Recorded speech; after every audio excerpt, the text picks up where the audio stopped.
সাহেব, সাহেব, তুমি এখানে আমাকে কিডন্যাপ করে কেন নিয়ে এসছো? যে আগুনটা আপনি জ্বালাইতে গেছিলেন ম্যাডাম, সেই আগুনে আজকে আপনি জইলা পুড়ে ছারখার হয়ে যাইবেন। দেখো, আমি কিছু বুঝতে পারছি না। তুমি কে? আমার পরিচয় জানার কোনো দরকার নাই ম্যাডাম।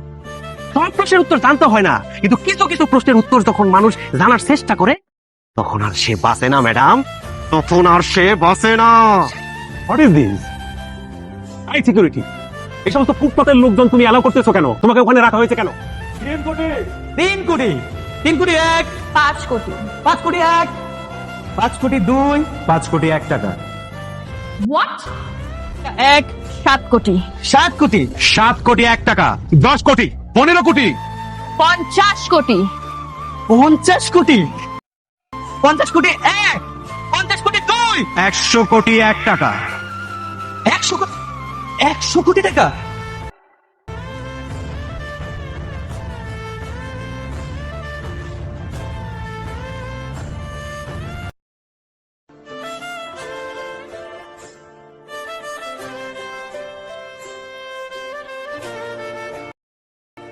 হ্যালো বন্ধুরা, গল্পের শুরুটা হয় চৌধুরী ইন্ডাস্ট্রিজের এক বিশাল জমির নিলাম নিয়ে। যেখানে কোটি কোটি টাকার খেলা চলছে, সেখানে এক অহংকারী বিজনেস উম্যান, যার চরিত্রে অভিনয় করেছেন রিয়া চৌধুরী, তিনি 100 কোটি টাকার এক জমি নিজের অহংকার দিয়ে দখল করতে চান।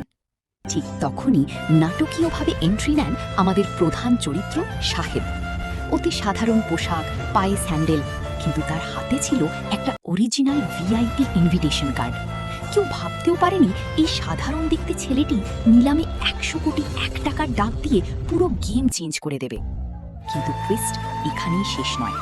নিলামে 100 কোটি টাকার জমি জেতার পর প্রশ্ন হলো, কিন্তু সেই জমি নিজের কাছে রাখেন 100 কোটি টাকা একদিনেই উড়িয়ে দিতে পারে আসল সে কেন রিয়া চৌধুরীর বাড়িতে একজন সাধারণ ড্রাইভার হিসেবে চাকরি নিল? এখানেই নাটকের মূল সাসপেন্স। ড্রাইভার হিসেবে জয়েন করার পরই ঘটতে থাকে একের পর এক অবিশ্বাস্য ঘটনা।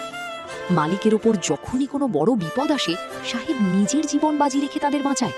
এমনকি বসের দিকে ধেয়ে আসা গুলি সে নিজের গায়ে পেতে নেয়। কোনো সাধারণ ড্রাইভার কি তার মালিকের জন্য এতটা করতে পারে? রিয়া চৌধুরী এবং তার পরিবারও সাহেবের এই আচরণে পুরোপুরি অবাক হয়ে যায়।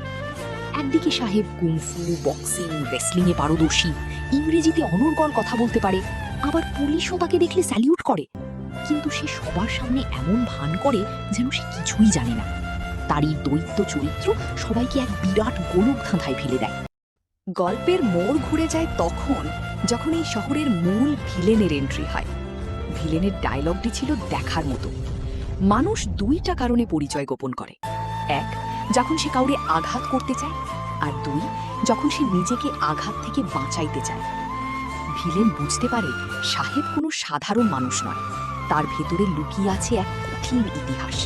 আর সবচেয়ে বড় ট্র্যাজেডি হলো, এই শহরে সাহেবের চেহারার মতো আর কোনো দ্বিতীয় মানুষকে বেঁচে থাকতে দিতে চায় না ভিলেন, যার কারণে সাহেবকে নিজের হাতে শেষ করার এক ভয়ঙ্কর নীল নকশা তৈরি করে সে।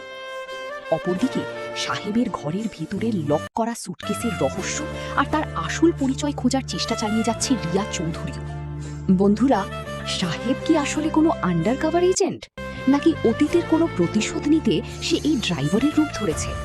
আর ভিলেনের মুখোমুখি হয়ে সাহেব কিভাবে নিজেকে বাঁচাবে? এই সব প্রশ্নের উত্তর জানতে হলে আপনাকে অবশ্যই সুরঞ্জলি ইউটিউব চ্যানেলে গিয়ে পুরো নাটকটি দেখতে হবে। সাগর মির্জার অ্যাকশন আর রিয়া চৌধুরীর চমৎকার স্ক্রিন প্রেজেন্স আপনাকে এক মুহূর্তের জন্যও বোর হতে দেবে না। আপনার কি মনে হয় সাহেবের আসল পরিচয় কি হতে পারে? কমেন্ট বক্সে অবশ্যই আপনার মতামত জানান।